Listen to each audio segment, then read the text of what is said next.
تکبیرات اللہ عز و جل کے لیے خاص ہیں کہ جس نے جن و انس کو پیدا فرمایا اور ان کو پیدا فرمانے کا مقصد بھی بتلا دیا۔ چنانچہ ارشاد ہوا وما خلقت الجن والانس الا لیعبدون، کہ میں نے جنوں اور انسانوں کو صرف اور صرف اپنی بندگی کے لیے پیدا فرمایا۔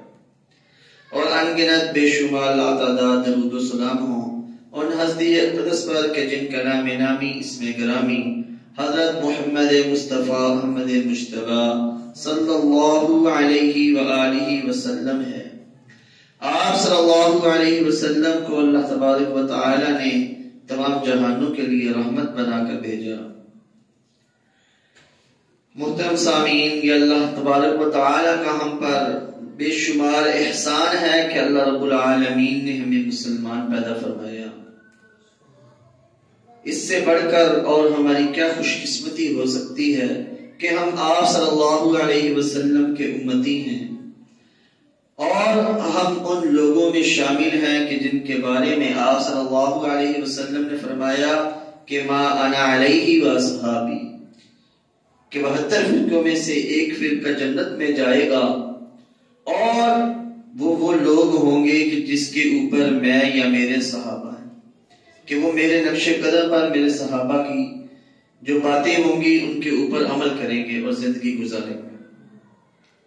محترم سامعین، الحمدللہ اللہ کا بہت کرم ہے کہ اللہ رب العالمین نے ہمیں قرآن و حدیث کو پڑھنے والا بنایا، اس کو آگے بیان کرنے والا بنایا۔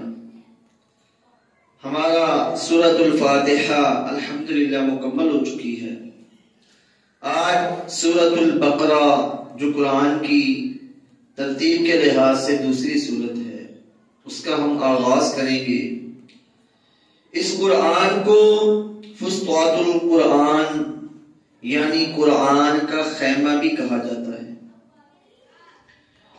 بعض علماء کا فرمان ہے کہ اس میں 1000 خبریں ہیں اور اس میں 1000 حکم ہیں۔ خبریں بھی 1000 ہیں اور 1000 حکم ہیں اور 1000 کاموں سے منع فرمایا گیا ہے، اور اس کی آیتیں 287 ہیں اور اس کے کلمات 6221 ہیں اور اس کے حروف 25,500 ہیں۔ واللہ اعلم بالصواب۔ تو یہ سورۃ الفاتحہ بقرہ کی وہ معلومات ہیں جو عام لوگوں کو نہیں پتا، تو یہ ضروری تھا کہ عام لوگوں تک اس کی معلومات پہنچائی جائے۔ اور سورۃ البقرہ جب نازل ہو رہی تھی تو آپ صلی اللہ علیہ وسلم نے فرمایا کہ یہ وہ سورت ہے کہ جس کی ایک آیت کے ساتھ 70 فرشتے نازل ہوتے تھے۔ ایک آیت کو لے کے آنے والے 70 فرشتوں کا ایک جرمٹ ہوتا تھا جو اس کو لے کے آتے تھے۔ اور فرمایا کہ اس کے اندر ایک آیت ہے آیت الکرسی، اس کو خاص عرش کے نیچے نازل فرمایا گیا۔ اللہ اکبر۔ اور تمام آیتوں کی سردار آیت الکرسی ہے۔ آپ صلی اللہ علیہ وسلم سے حضرت معقل بن یسار رضی اللہ عنہ فرماتے ہیں کہ آپ صلی اللہ علیہ وسلم نے ارشاد فرمایا کہ سورۃ البقرہ قرآن کی کوہان ہے۔ جیسے اونٹ کی کوہان ہوتی ہے اس کی بلندی پر، ایسے ہی آیت جو سورۃ البقرہ ہے وہ قرآن کی کوہان ہے، اور اس کی بلندی کا عالم یہ ہے کہ اس کی ایک آیت کے ساتھ 80 فرشتے نازل ہوئے، اور بالخصوص آیت الکرسی عرش کے تلے نازل ہوئی اور اس سورت کے اندر شامل کی گئی۔ اس سورت کی بہت ساری فضیلتیں ہیں۔ خاص طور پر اس سورت کو اگر گھر میں پڑھا جائے تو وہ گھر شیاطین سے محفوظ رہتا ہے۔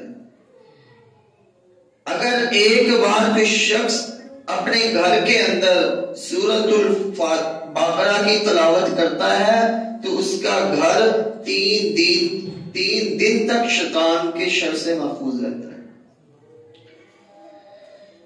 ابن مردودیہ میں آپ صلی اللہ علیہ وسلم سے ایک روایت ہے کہ آپ صلی اللہ علیہ وسلم نے فرمایا کہ میں تم میں سے کسی کو ایسا نہ پاؤں کہ وہ پیر پر پیر چڑھائے بیٹھا ہو، پیر پر پیر چڑھائے قرآن کو پڑھتا چلا جائے، کہ جیسے انسان بیٹھا ہوتا ہے پاؤں پہ پاؤں رکھا ہوتا ہے قرآن پڑھتا رہتا ہے، لیکن سورۃ البقرہ کی تلاوت نہ کرے۔ سنو، صرف میں سنو، جس گھر میں یہ سورت پڑھی جاتی ہے وہاں سے شیطان بھاگ کھڑا ہوتا ہے، اور سب گھروں میں سے بدترین گھر اور ذلیل ترین گھر وہ ہے کہ جس کے اندر کتاب اللہ کی تلاوت نہ کی جائے۔ آج بہت سارے لوگ ایسے ہیں جن کے گھروں کے اندر گانوں کی آوازیں آتی ہیں، فلموں کے بولز کی آوازیں آتی ہیں، ان گھر کے اندر بچے اور بڑے ڈانس تو کرنا جانتے ہیں اور اس ڈانس کو دیکھنا تو جانتے ہیں، پاکستانی یا دوسرے ڈرامے تو دیکھتے ہیں، لیکن اگر وہ گھر کے اندر کوئی کام نہیں کرتے تو وہ قرآن کی تلاوت نہیں کرتے۔ تو وہ یہ جان لے لوگ کہ ان کے گھر بدترین گھر ہیں اور وہ بدترین لوگ ہیں۔ تو اس لیے ہمیں چاہیے کہ ہم سورۃ البقرہ کی تلاوت کیا کریں۔ ابن مسعود رضی اللہ تعالی عنہ سے ایک روایت ہے کہ آپ صلی اللہ علیہ وسلم نے ارشاد فرمایا کہ جس گھر کے اندر سورۃ البقرہ پڑھی جائے شیطان اس گھر سے گوس مارتا ہوا بھاگتا ہے۔ شیطان کی ہوا نکل جاتی ہے اور اس گھر سے فوراً نکل کے بھاگنا شروع کر دیتا ہے۔ اور آپ نے فرمایا کہ ہر چیز کی اونچائی ہوتی ہے اور قرآن کی اونچائی سورۃ البقرہ ہے۔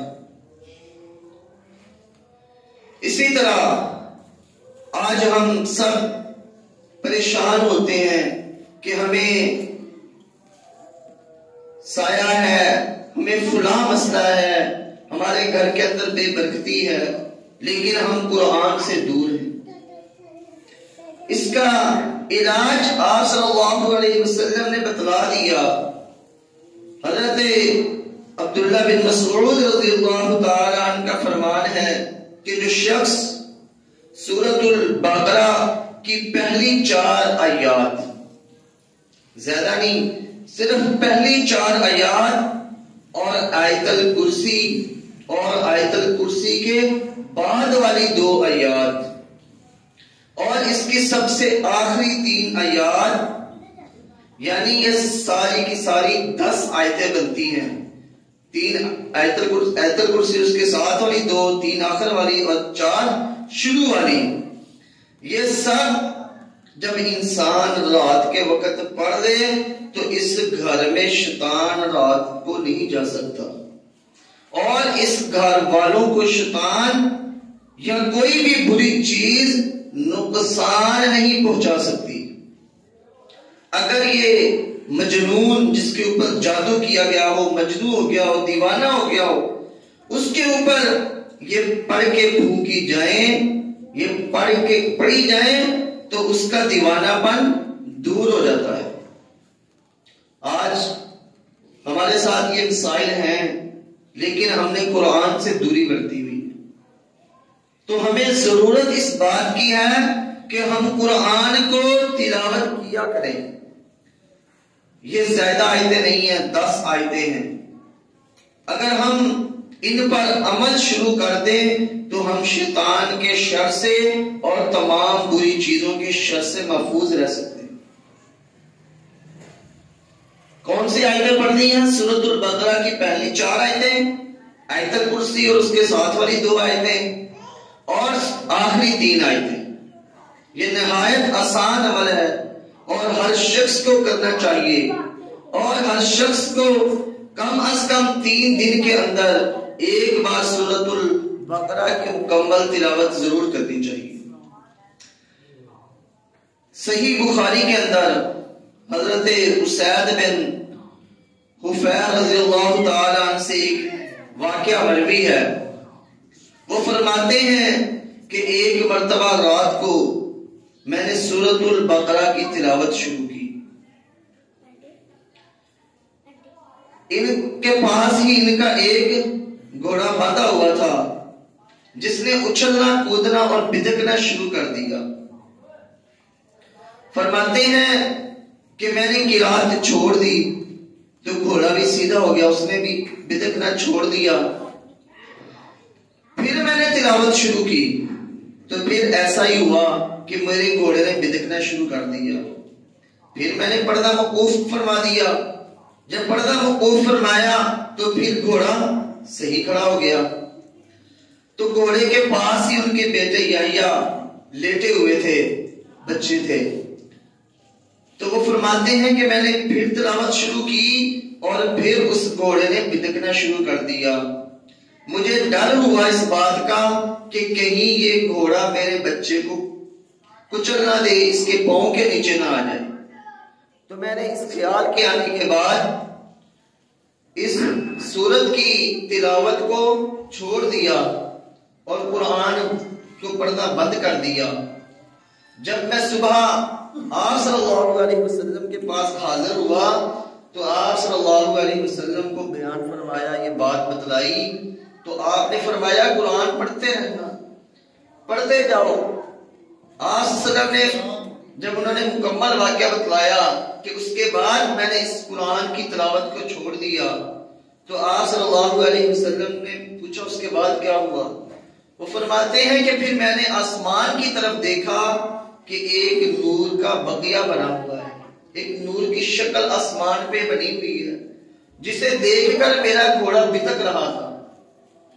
تو آپ نے فرمایا کہ اگر تم قرآن کی تلاوت جاری رکھتے تو تمام لوگ فرشتوں کو دیکھ لیتے. وہ فرشتے تھے جو قرآن کی تلاوت سننے کے لیے, سورۃ البقرہ کو سننے کے لیے تمہارے گھر کے اوپر اماؤنٹ آئے تھے. سبحان اللہ. یہ قرآن کی تلاوت, سورۃ البقرہ کی تلاوت کا انعام ہے. آج ہم سب پریشان تو ہوتے ہیں لیکن اپنی پریشانیاں دور کرنے کے لیے ہم دنیاوی کوششوں میں لگے رہتے ہیں, ہم دینی کوششیں نہیں کرتے. جو اللہ نے ہمیں سکھلایا ہم ان پہ نہیں چلتے. اپنے بچوں کو مختلف مولویوں کے پاس تو دم کروانے لے جاتے ہیں لیکن ہم خود قرآن کی تلاوت نہیں کر کے انہیں دم کرتے. ایسے ایسے لوگوں کے پاس چلے جاتے ہیں جنہوں نے کپڑے تک نہیں پورے پہنے ہوتے اور ہم وہاں پر جا کے اپنے بچوں کے لیے شفا طلب کر لیتے ہیں. لیکن جو اللہ نے قرآن اتارا ہے شفا والا, ہم اس سے دور ہیں. اس قرآن کے اندر شفا ہے تو اس قرآن سے ہمیں شفا حاصل کرنی چاہیے. اسی طرح کا ایک واقعہ اور حضرت ثابت بن قیس رضی اللہ تعالیٰ عنہ سے بھی مروی ہے کہ ایک مرتبہ لوگوں نے رسول اللہ صلی اللہ علیہ وسلم سے فرمایا کہ گزشتہ رات ہم نے دیکھا کہ حضرت ثابت رضی اللہ تعالیٰ عنہ کا گھر ساری رات چمکتا رہا, نور کا بقیہ بنا رہا. جیسے روشنیوں سے جگمگاتا ہے گھر, ایسے جگمگاتا رہا.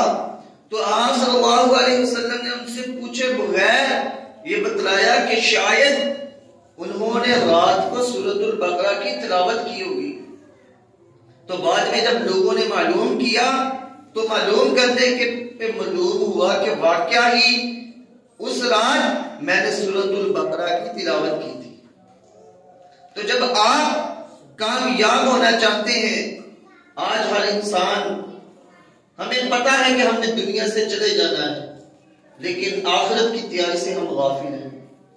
تو اگر کوئی چاہتا ہے کہ میرے ساتھ میری قبر کے اندر میرا ساتھی موجود ہو تو اسے چاہیے کہ وہ سورۃ البقرہ اور سورۃ آل عمران کی تلاوت کیا کرے. آپ صلی اللہ علیہ وسلم کا ایک فرمان سناتا ہوں. آپ صلی اللہ علیہ وسلم نے فرمایا کہ سورۃ البقرہ سیکھو اور اس کو حاصل کرنا برکت ہے اور اس کا چھوڑنا حسرت ہے. سورۃ البقرہ سیکھو, اس کو یاد کرنا باعث برکت ہے اور اس کا چھوڑنا باعث حسرت ہے. اور جادوگر اس کی طاقت نہیں رکھتے کہ جس گھر میں سورۃ البقرہ پڑھی جائے نا اس گھر سے جادو کے اثرات ختم ہو جاتے ہیں۔ آج ہم میں سے اکثر لوگ پریشان ہوتے ہیں کہ ہمیں جادو ہے، ہمارے اوپر جادو کا سایہ ہے۔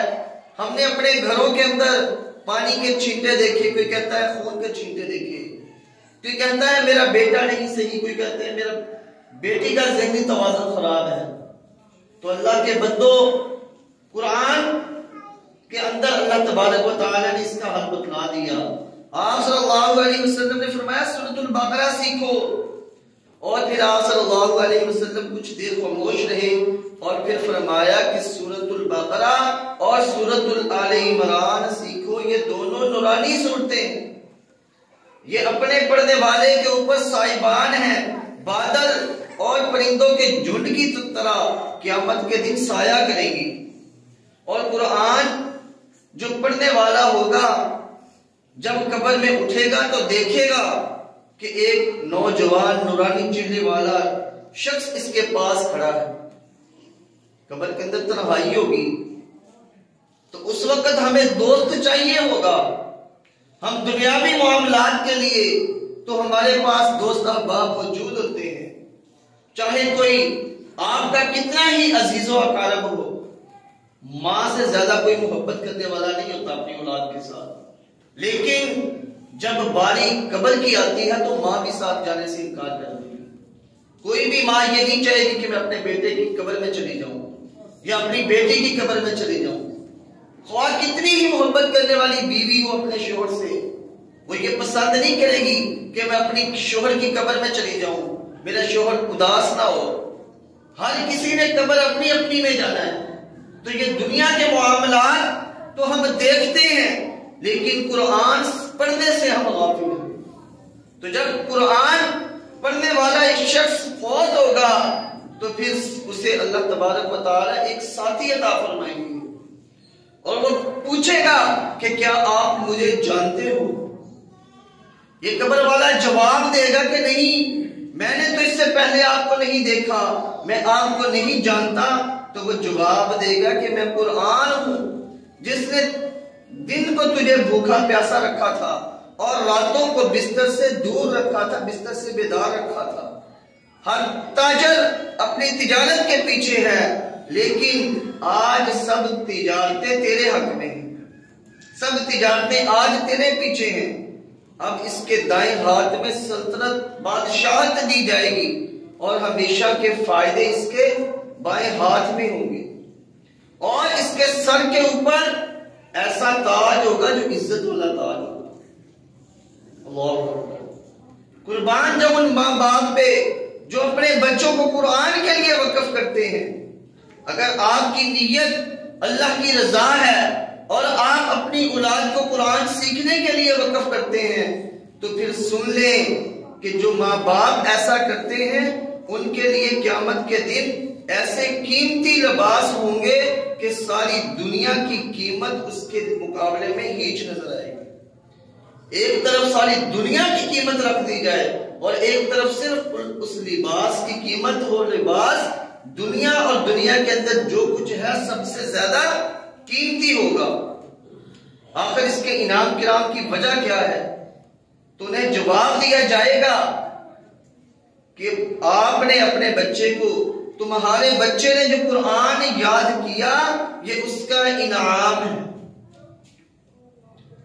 آج ہم دنیا کے اندر اگر اچھا لباس پہنے تو اپنے آپ کو فخر محسوس کرتے ہیں، تو سوچیں اگر ہم اپنی اولاد کو قرآن سکھا دیں تو وہ ہمارے لیے کل قیامت کے دن کتنی زیادہ فائدہ مند ہوگی۔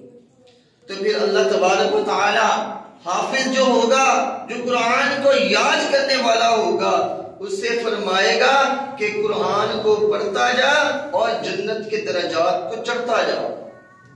چاہے وہ قرآن کو ترتیب سے یاد کیا ہو یا اس نے کہیں کہیں سے یاد کیا ہو، تو ان دونوں کے لیے یہ انعام ہے۔ اگر آپ کی عمر زیادہ ہے تو آپ یہ سوچتے ہیں کہ میں اس عمر میں حفظ نہیں کر سکتا قرآن، تو آپ چند صورتیں یاد کر لیں۔ آپ کے پاس سہولتیں موجود ہیں۔ آج ایک بچے کو بھی اگر قرآن بار بار موبائل کے اندر لگا کے دیا جائے تو وہ سورت اسے زبانی یاد ہو جائے گی. تو یہ کیسے ہو سکتا ہے کہ آپ کو وہ سورت یاد نہ ہو؟